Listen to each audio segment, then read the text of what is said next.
ល់ហើយបាទនៅឡើយតែការប្រកួតមកដល់5ទឹកបងប្អូន5ទឹកមួយទឹក3នាទីនេះគេហៅថាវាយពេញខ្នាតហើយបាទវាយពេញខ្នាតនៃការប្រកួតបែបប្រកួតខាងខៀវ23ចឹងយើងមើលបាទផុនលខិតបង្គោលក្រហមពេជ្រសម្បត្តិបង្គោលខៀវ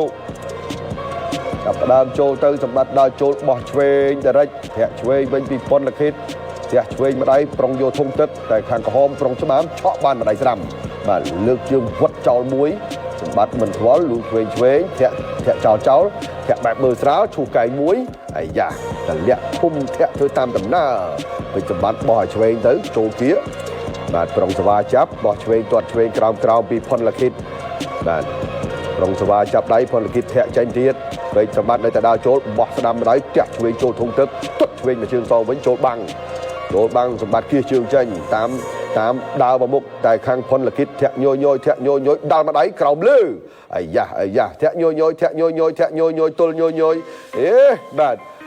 ក្បាច់ធាក់បោះជង្គង់ឆ្វេងពេជ្រសម្បត្តិមិនខ្វល់ចូលគៀឆ្វេងស្ដាំឆ្វេងអូយបាទក្រោមលើក្រោមបានយ៉ាងល្អដែរពីពេជ្រសម្បត្តិចូលគៀប៉ុន្តែខាងផុនលខិតនឹងក៏ប្រកែកធាក់កាត់បាទធាក់កាត់យ៉ាងទំនងបាទទាំងស្ដាំទាំងឆ្វេងសម្បត្តិបាទដាល់ចូលទីមុខសវ៉ាគៀចាប់ជុកគួងសម្បត្តិមួយបវលមកវិញតាមដំណើរឲ្យអាញាកណាលបំបែក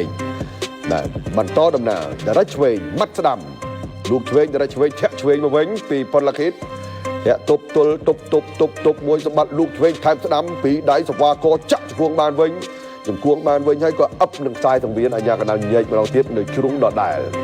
ពាក់កណ្ដាលផ្លូវនៅក្នុងទឹកទី1ការប្រកួតការពារខ្សែក្រវ៉ាត់របស់ពេជ្រសម្បត្តិផុនលខិតធាក់ញយជើងក្រោមពេជ្រសម្បត្តិធាក់ផ្ទះក្រោមសម្បត្តិមិនសូវប្រើជើងប្រហែលទេផុនលខិតច្រើនតែប្រើជើងធាក់ទល់កម្លាំងយ៉ាងណាយើងមិនទាន់ដឹងទេក្បាច់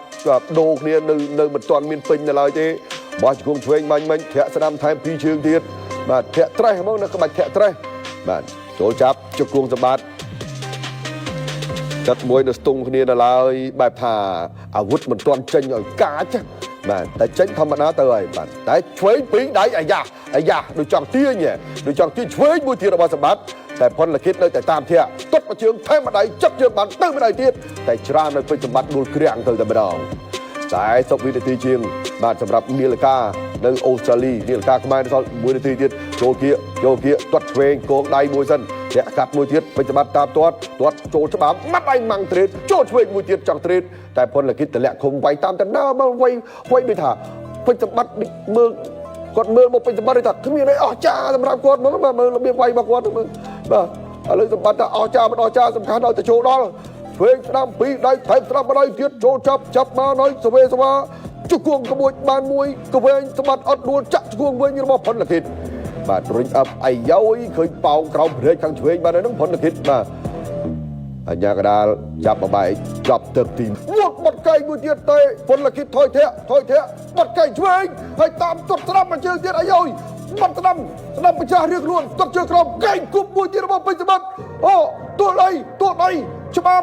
ខ្លួនបានផុនលខិតថយពេជ្រសម្បត្តិពងអាយ៉យកែងតែផុនលខិតចាប់ខ្លួនជាប់នេះបាទទឹកទី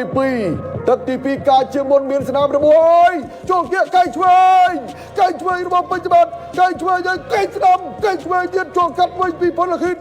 ឆ្វេងស្ដាំឈូសប្រឡោះឃុំទៅម្ដងមានរបួសរៀងខ្លួន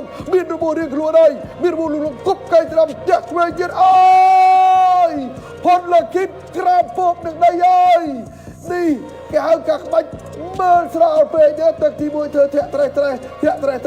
ឥឡូវនេះមានអីត្រេះទៀតអាញាកដាលបញ្ចប់ការប្រកួតទឹកទី2តែម្ដងពេជ្រសម្បត្តិជាថ្មីឯថាការប្រកាសលទ្ធផលក៏ខ្ញុំសូមនិយាយពីលើដែរបាទសូមនិយាយពីលើដោយសារតែបច្ចេកទេសសម្លេងបាទអញ្ចឹងទង់ជាតិនៃព្រះរាជាណាចក្រកម្ពុជាដែលកាន់ដោយលោកគ្រូពេជ្រសុផាន់បានលើកឡើងលើទង់ជាតិខ្មែរអណ្ដែតឡើងលើឲ្យពិភពលោកបានឃើញតាមរយៈជ័យជំនះរបស់ពេជ្រសម្បត្តិបំពាក់ខ្សែក្រវ៉ាត់ដោយលោកអឹងវិសាលហៅ Brian ប្រធានផ្នែកទីផ្សារនៃក្រុមហ៊ុន Khmer Beverages